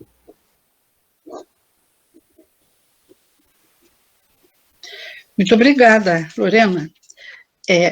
Tem uma coisa que eu queria dizer, é o seguinte, aqui no Brasil não tem muito, né? A gente morre cedo e se aposenta muito cedo. Então, quando você se aposenta e deixa a universidade não tem nenhum acolhimento para os aposentados. E os jovens que querem ascender, eles ficam rezando para você sair, né? E se você não sai, eles te expulsam também, sem pudor. Porque o conhecimento é processo. Então, todo velho, e os velhos professores, é que são capazes de fazer grandes sínteses, não são os jovens. Tanto é que na Europa, todos os cursos sempre tem o professor mais velho capaz de, naquele curso, fazer uma conferência por mês.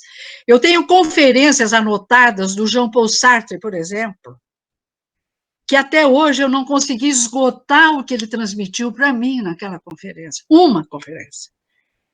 Esse cara entra uma vez por ano, e aqui no Brasil não tem isso. E com a ditadura, inclusive, muitos dos bons professores tiveram que sair, e muitos não conseguiram voltar para a sua universidade. Ou, se voltaram, foram trucidados pelos jovens. E há exemplo. Quando eu falo jovem, não estou falando de você. Aqueles que chegaram e se acomodaram lá e ninguém tasca. Por isso que a questão da universidade e do ensino precisa ser muito bem discutida, viu, Lorena? Se você gosta de pensar. Então, por quê? Porque se você não tem elementos, essa discussão política e civilizatória que nós vamos ter que fazer, eu consigo fazê-la trazendo a contribuição da geografia sobre a questão.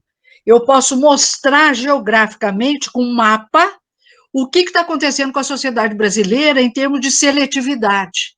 Para onde que está indo a riqueza, para onde que está indo a produção, para onde que está indo os investimentos públicos, como é que o meio técnico está se expandindo, para onde que está a pobreza, o que está acontecendo com a pobreza. Eu tenho mapas do Brasil e de São Paulo, eu fiz um projeto para o Ministério da Justiça, que nunca foi publicado, eu não tenho dinheiro para publicar as coisas, porque eu vivo do meu salário de professora. Eu não sei se vocês sabem, eu dei um exemplar dessa cartografia para o professor Nilo Batista, em homenagem ao respeito que eu tenho por ele. Dizer que o Brasil vive em Estado de Direito é exagerar. O que é o Estado de Direito? É você ter um elemento da estrutura institucional acordada pela Constituição em cada uma das unidades básicas da federação, que é o município. Quantos municípios do Brasil não tem juiz, não tem promotor, e não tem comarca, não tem nem primeira, tem porcaria nenhuma. E eu não vejo essa discussão ser feita. Porque o Estado de Direito não pode ficar só no discurso. Quais são os componentes do Estado de Direito? Então, quando você me faz uma pergunta, né, você vai fazer, hoje, nós somos governados por um ministro liberal clássico, e atrasado e retardado, que é pior. No mundo onde, inclusive, o mercado já vem sendo discutido com proposições até de bancos populares, no mundo das finanças, Esse senhor ainda não acordou para isso? E todas as providências tomadas nos regimes liberais é com vista à liberação do mercado, partindo do princípio que todos acessam o mercado. Quem acessa o mercado são os grandes capitães da indústria. O povo não acessa mercado, e quando acessa é o mercado clandestino, que aí a milícia tira proveito. Então, como é que você faz com um país cuja população, historicamente, é mantida afastada de qualquer possibilidade de ter informação para que ela possa tomar consciência de que é um ser humano? E por que eu falo nesses termos? Eu vou repetir uma coisa que todas as pessoas lúcidas desse país, e acho que até vocês concordam, enquanto nós não resolvermos a formação, a configuração da mente das elites brasileiras, feita pelo modo de produção escravocrata, que diz que você é dono do corpo do outro, que você pode bater, que você pode judiar, que você pode matar, enquanto não resolvermos isso e não desconfigurarmos essa mente, nós vamos ter tipinhos como esse maldito desse desembargador que em Santos vai agredir um policial militar que foi multá-lo porque ele não está cumprindo a lei. E aí ele vira, você sabe com o que você está falando? Essa é a frase clássica da mente configurada escravocrata. Não sei se vocês viram isso pela televisão. Deplorável. Um magistrado. E agora a magistratura está visível, né? A gente está sabendo direitinho como ela é. Antes a gente não sabia. Você sabe que a dialética é bom por isso, né? Ela vai em movimento e ela vai virando e vai mostrando as duas caras. Então, eu acho que nós tendemos, encerrando a minha resposta, Lorena, a um mundo inevitavelmente socialista. Não estou falando de partido comunista, de partido socialista, nem nada. Eu estou falando num mundo que tende forçosamente a uma sociedade mais justa, porque quem fará e tornará a sociedade justa são os homens pobres e lentos, que é a maioria do planeta. E com as tecnologias da informação, com o celular na mão, ele está sabendo de tudo. E ele é corajoso, ele ainda tenta acreditar e inovar. Bolsonaro e voltou numa fria, me desculpem. Posso provar com os PIBs e com as condições de vida do povo brasileiro depois que esse governo entrou. Não estou falando da pessoa dele, estou fazendo uma análise política do governo dele. E já está todo mundo arrependido, e o argumento que eu tenho é a queda dele nas pesquisas, com o reduto que todo político que trabalha com a divisão da sociedade em duas, os bons e os maus, os socialistas e os não socialistas, em qualquer instituição, até dentro da família, você sempre guarda para si uma clientela. Ele guarda. Como alguns políticos de esquerda também guardam, isso parte, é a norma da política, né? O que nós precisamos é desmontar essa política aguda que não respeita a diversidade, que convivamos democraticamente com tudo e com todos. Agora, que, por favor, que diminuam o genocídio, que arrumem emprego, que distribuam melhores salários, porque o capitalismo ainda tem vida longa, lamentavelmente, mas nós tendemos ao socialismo, inevitavelmente. Alguma outra? Simplesmente. Não sei se respondi, Lorena. Respondeu maravilhosamente. Pode ter certeza que essa aula vai ser para mim como a aula do Sartre foi para a senhora.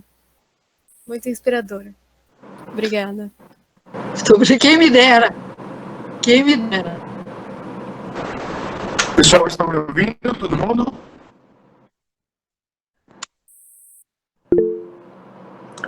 Vamos lá. Gabriel. Professora, temos mais 2 perguntas para fazer só para a senhora e a gente vai encerrar, tá? Tem uma pergunta aqui do Douglas e do o Gabriel. Gabriel Beda tinha perguntado. Gabriel. Se der tempo, a gente faz também a isso. Vamos lá. A pergunta do Douglas é a seguinte, perdão. Douglas diz: o tema e o método de estudo da senhora acredito ser de uma importância para nós. Seguindo o criminalista Klaus Roxin, escreveu um artigo falando como será o direito penal no futuro. Hoje, no Brasil, temos um cenário de mais penas e mais prisões. O que precisa acontecer para o legislativo parar de criar penas duras? O executivo resolva os problemas do sistema penitenciário e, claro, o judiciário use a pena privativa de liberdade somente em casos de extrema necessidade. Essa é a pergunta do Douglas. Pois é, Douglas, isso aí está na essência do Estado democrático. Enquanto nós não conseguirmos desenhar uma proposta política, formal e legal, institucional, de sociedade, nós não temos um projeto. Os governos brasileiros não conseguem escrever um projeto nacional. Quem escreveu por último foi o governo militar. Eu acho que foi o segundo PND, do qual eu sou até autora. Eu não trabalhei para a ditadura, viu? Mas eu não tinha como ir trabalhar na Lua, nem mudar de país. Eu continuei trabalhando no Brasil e pelo meu país, inclusive de noite na clandestinidade. E de dia eu trabalhava no Palácio do Governo. Agora, é complicado, porque... E tem uma outra coisa, e aí eu sou bem radical, mas eu estou sendo radical propositadamente. Eu acho que a universidade brasileira ainda precisa constituir-se como tal. E eu estou falando como uspiana de 4 costados que sou. E queiram ou não, a USP é um grande patrimônio nacional e é a maior e melhor universidade do país. Ainda. Tristemente. Então, enquanto a universidade, primeiro, não ajudar a sociedade brasileira a pensar o seu projeto de país mas com liberdade intelectual, cultural. Nós temos um aprisionamento cultural, eu digo isso porque eu sou produto disso. Eu fiz meu doutorado na França, tanto é que eu disse, fui aluna do Sartre, fui aluna do Foucault, de todos esses grandes que estavam, o Foucault era jovem, o Sartre já era mais velho. Então, outros tantos, porque eu ia no Colégio de França assistir às aulas dele por livre e espontânea vontade e por autorização do meu orientador, porque o processo de orientação na França, você fazer um doutorado, o teu professor diz os cursos que você tem que fazer, essa coisa que vocês estão tratando aí da multidisciplinaridade, ele me mandava fazer curso na sociologia, na economia e nos altos estudos, que era onde estavam os big boss da ciência mundial ensinando no Collège de France, que é o Instituto de Estudos Avançados lá deles. Então, eu tive a oportunidade de poder aprender muita coisa e viver numa sociedade, que é a sociedade francesa, naquele tempo, hoje não é mais, se neoliberalizou e ficou igual a maionese geral. Mas eu cheguei lá logo no começo da primeira dezena do século XX. Paris estava em reconstrução de bombardeamento de guerra, eu vi isso. E os franceses passam pela guerra e sobrevivem porque eles se constituíram a duras penas como nação. Você não vê os normandos, ou os bretões, ou aquele regionalismo que tinha, se consolidou numa nação e numa sociedade fraterna. Acolhedora, era. Hoje não é mais, hoje ela não aceita imigrante, ela faz a velha política neoliberal, produto da globalização, seletiva. Veja, procure, por favor, eu fico doente como eu vejo em Pas-de-Calais como é que os franceses estão recebendo os refugiados. Eu fui com franceses no aeroporto de Orly receber os refugiados brasileiros, que eram conduzidos para a casa dos franceses, que arrumavam trabalho, que arrumavam apartamento, que acolhiam. Agora, botam em acampamentos sórdidos. Mas também o mundo mudou, porque a movimentação do mundo, por isso que o Milton chama de período demográfico, não se faz de meia dúzia, 100 ou 3 mil exilados, ou 10 mil. Agora são centenas de milhares que andam a pé. O Sebastião Salgado fez um livro sobre isso, lindíssimo. Então, O mundo é outro, a gente não pode mais pensar o mundo como a Europa pensou para a gente. E a gente incorporou, né? No direito, na geografia, em todas as coisas. Por isso é que eu digo que a universidade, nós precisamos ter mais pensadores brasileiros, mais Darcy Ribeiro, mais Milton Santos, mais Florestan Fernandes, mais Anísio Teixeira. Você vê que a gente, mais Ottaviani, há tantos que eu não estou falando, mas temos muito poucos, porque somos jovens, mas nós temos que, quem for para a universidade e quiser ser professor, encarar isso para valer, e não para vender consultoria.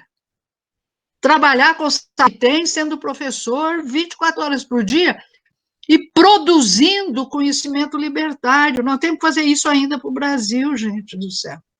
E não ficar copiando e citando economista de Berkeley ou de Chicago, por favor. E ainda a gente está, viu? Porque as grandes diretrizes para o futuro do Brasil amanhã, ouça quem são os economistas jovens que estão falando e como eles se declaram. Eles se declaram neoliberais. Então, nós vamos mudar o quê? Essa moça, que toda hora está aí nos dando conselhos sobre como será a economia inteligente, e não discute. E o jornalismo? E por aí vai, né? Enfim, eu entendi uma provocação, viu, Douglas? Adorei. Agora vamos para a última, professor, para finalizar também, para liberar a senhora, né? Professor, que está ficando tarde, aí em São Paulo já são quase 10. Vamos lá. Quase 10. Isso. O Gabriel havia dito que queria fazer uma pergunta. Vamos lá, Boa Gabriel. noite. Todos me ouvem? Ah, lá está o Gabriel. Estou lhe vendo. Tudo bem. Professora, a senhora disse sobre uma provocação e eu tenho até mais uma provocação do que uma pergunta mesmo, que recentemente eu vi uma notícia sobre o maior prédio da América Latina, que são 2 torres com quase 300 metros de altura, que ficam localizadas em Balneário Camboriú. E a senhora havia dito que o capitalismo produz uma seletividade social. A partir disso, eu fiquei pensando... Espacial, exatamente. Que esse prédio, de quase 300 metros de altura, ele é visto por detrás dos morros de outras praias que se encontram ao entorno de Balneário Camboriú. E como dessa forma, eu entendo como uma impunidade no uso do território, no sentido de que ele é legalizado por meio do capitalismo, das pessoas que detêm esse dinheiro, entendeu?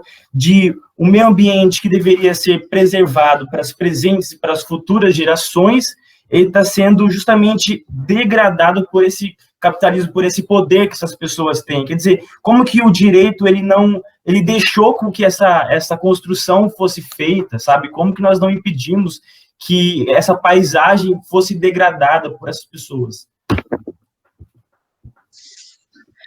É uma beleza essa tua pergunta. O prédio, o edifício, a minha tese de livre docência foi sobre isso. Chama-se A Identidade da Metrópole e o Processo de Verticalização em São Paulo. Você já pensou você não ter que ter um mercado que se expande pela cidade inteira e você vender em 600 ou 1.000 metros quadrados, que você precisaria de uma cidade inteira para vender, construindo casas horizontais? A verticalização é a expressão da ganância do capitalismo explorando a cidade. É a maximização da construção da cidade. Agora, quem é que decide sobre a permissão de construir? É a Câmara Municipal. Quem elege os vereadores? Os cidadãos. Isso é uma questão. Então, mas isso é o problema da política. Tudo bem, é da política. A nossa população ainda vem de voto por ditadura e etc. Tudo bem. Mas quem constrói o prédio? O projeto físico do prédio, a forma? É o engenheiro, é o arquiteto. Como que um arquiteto e um engenheiro formado por uma universidade de um país pobre pode assinar do mesmo jeito que eu assino meus livros e sou responsável pela minha produção, como é que um cara constrói um prédio dessa altura e ele passa impunemente, sabendo-se que aquilo... Isso você tem estudo, você vai estudar o problema da ventilação em Copacabana por conta da muralha de edifícios que barra a brisa do mar. E ele assina o projeto e não acontece nada com ele. E tudo bem. E os professores formam alunos sem fazer a crítica. Por isso é que eu acho que a universidade tem uma responsabilidade imensa no estágio em que o Brasil está, com a potência e riqueza que é. Nós estamos há 500 anos de atraso em relação àquilo que poderíamos ser se fôssemos mais livres e se tivéssemos tido professores críticos. Não tínhamos, eu não tive. Fui aprender a fazer crítica lá fora e vim com a cabeça francesa, custei a mudar minha cabeça, a reconfigurar os meus chips, porque é muito chique eu dizer que eu fui aluna do Sartre, mas eu tenho a glória de dizer que fui aluna do Sartre e não fui aluna de um geógrafo de extrema-direita inglês. A geografia inglesa é extremamente reacionária, ou americana, tirando Berkeley. É nos Estados Unidos que nasce a geografia mais conservadora e reacionária, que tem discípulos no Brasil até hoje. E ninguém faz essa crítica, e se você quiser fazer essa crítica, não te querem na universidade, não te convidam. Eu sou mais convidada pelos colegas de outras disciplinas do que pelos geógrafos. Os geógrafos não aguentam debater comigo, não querem, não me convidam, não chamam. E eu não sou nenhuma imbecil. Posso lhe assegurar. Então, será que é só a política ou é a sociedade como um todo responsável pelo modelo civilizatório que a gente tem? Um médico, se ele matar um doente, ele pode sofrer um processo ético e penal, não pode? Por que o arquiteto e o engenheiro que danifica uma cidade como um todo, ou um geógrafo que faz um plano diretor equivocado, tem estudantes de graduação ganhando dinheiro fazendo plano diretor para prefeituras do interior, que sem noção, o cara chega lá e diz, sou formado na USP, na Unicamp ou na UFRJ, e o prefeito contrata para fazer plano diretor e o cara faz, aluno nosso. O que você quer que eu faça? A consciência civilizatória, ela é adquirida também no convívio social, não é por decreto. Se você tem um país ainda escravocrata, você vai querer o quê desse país? Bolsonaro, desculpa. Terrível. É terrível. Obrigada pela provocação. Há muito o que fazer. A geração de vocês não têm ideia de como vocês precisarão estar muito preparados para enfrentar o que vem por aí. Quem tiver dinheiro vai nadar de braçada, mas o mundo está conhecendo um achatamento. A base da pirâmide está alargando e cada vez teremos menos ricos. Se nos completarmos, nos lascaremos todos. Enfim. Obrigado. Eu é que agradeço, Gabriel. Bom, acho que consegui, né, responder a todas as perguntas. Fico muito grata pelo entusiasmo e pela compreensão que tiveram de uma aula que não é uma aula disciplinar e nem uma aula de geografia, e menos ainda uma aula de direito, mas um diálogo multidisciplinar. Nós que agradecemos, professor. O doutor Roberto, que no comecinho não pôde estar conosco, agora ele já está aqui presente, ele queria deixar aqui um recado para a senhora. Vamos lá, doutor. Oi, boa noite, professora, tudo bem? Boa noite, doutor Roberto, como vai? Muito obrigada pela acolhida, viu? Imagina, é uma satisfação muito grande. Boa noite aos colegas do grupo, aos alunos.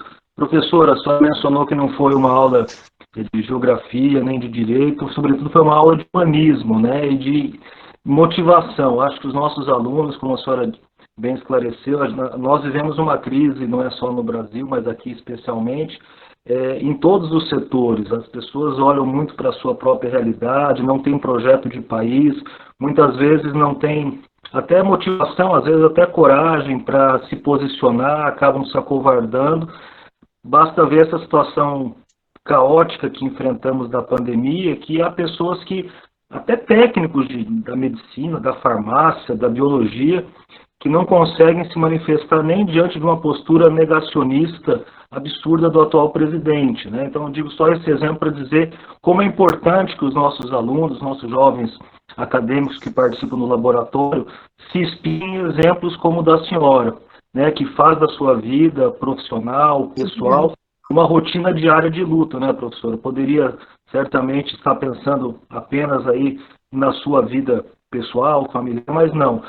Veio aqui, embora à distância, mas veio aqui ao nosso laboratório, voluntariamente, graciosamente, compartilhar sua sabedoria, seu conhecimento e, repito, sobretudo, motivar os nossos acadêmicos. É possível fazer diferente, seguir um caminho diferente, pensar no coletivo, não se acovardar e ajudar na construção de um país mais humano, mais solidário e, sobretudo, mais justo. Então, muitíssimo obrigado, professor, uma honra, um prazer muito grande novamente poder ouvi-la. Tive a honra de ouvi-la uma vez no congresso do IBCCRIM, e daquele congresso, aliás, foi um congresso maravilhoso, me lembro que conversei com colegas que também participaram, que a aula da senhora, que não é do direito, certamente foi a que mais nos inspirou a seguir caminhando sempre em frente. Muito obrigado, professora, muito obrigado aos colegas da coordenação do laboratório por mais uma disciplina que estamos encerrando com chave de ouro, e aos nossos amigos do laboratório, para que vocês jamais desistam do sonho.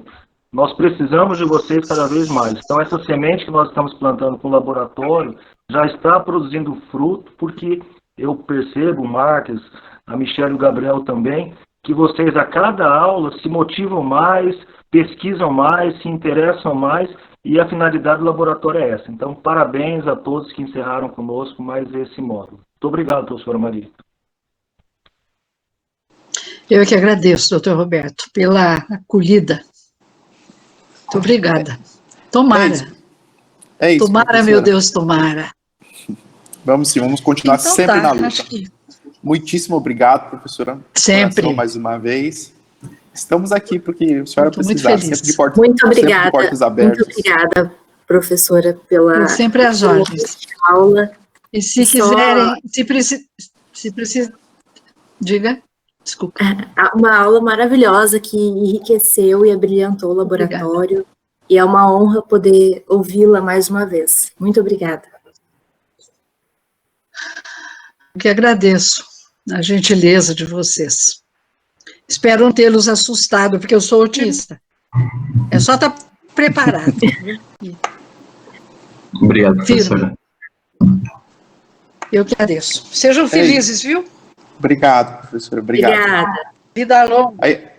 A todos obrigada, nós. Eu que agradeço. Eu desligo aqui, não é? Isso. Clica no telefonezinho vermelho.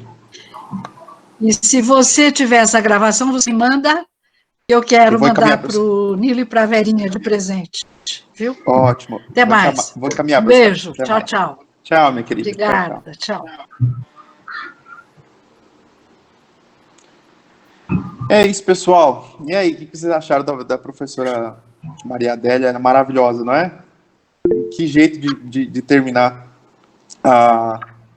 o módulo interdisciplinar. Sinceramente, realmente, quando surgiu a ideia de poder chamá-la, nós ficamos já ficamos todos entusiasmados, e foi a partir do momento que ela aceitou o nosso convite, a sensação de alegria, realmente de satisfação de saber que ela poderia ministrar uma aula para vocês, só deixou, acho que, o laboratório ainda melhor. Bom, nós temos que falar sobre a questão das aulas que nós tivemos aqui durante todo este módulo interdisciplinar, mas uma coisa que eu fiz aqui antes, a hora que começou a aula, só dei um check, e agora eu vou fazer de novo para verificar quem ficou aqui até o final, para a gente poder discutir, para verificar a chamada. Tudo bem? Vamos lá. Aí vocês vão